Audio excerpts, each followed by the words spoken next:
facts are actually startling in terms of what can be accomplished here. We've had about a 4% job growth in upstate versus 23% nationwide during the last 15 years. If we had the same job growth rate as the rest of the nation, we'd have 450,000 more jobs in upstate.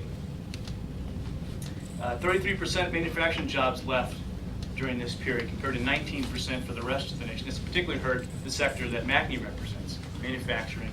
We have tremendous opportunity, especially in high-tech manufacturing today, to grow, but it will need the help of lowering the cost for manufacturers, especially those high-tech manufacturers. Only two states have had a greater population loss than upstate New York, North Dakota and West Virginia.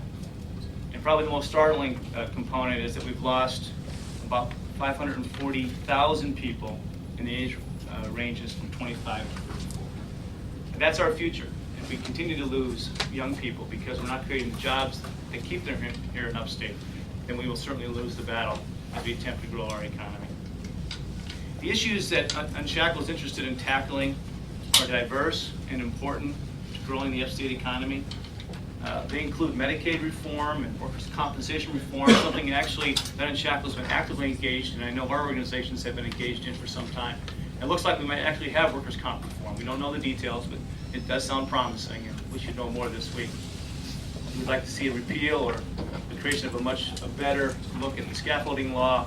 The Wicks law we'd like to have repealed. Taylor law repealed or at least changed to make it more reasonable.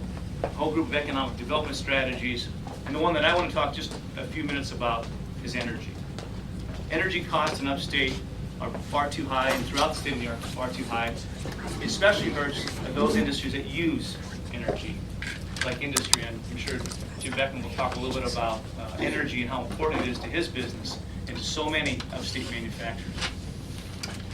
What we want to do is lower the cost for everybody in upstate and throughout New York State when it comes to energy. In fact, there are 5 recommendations for energy. You'll find all of this on unshackledupstate.com, but in particular, when it comes to energy, we need to make sure we have our low-cost power programs for manufacturers and those who use a lot of energy.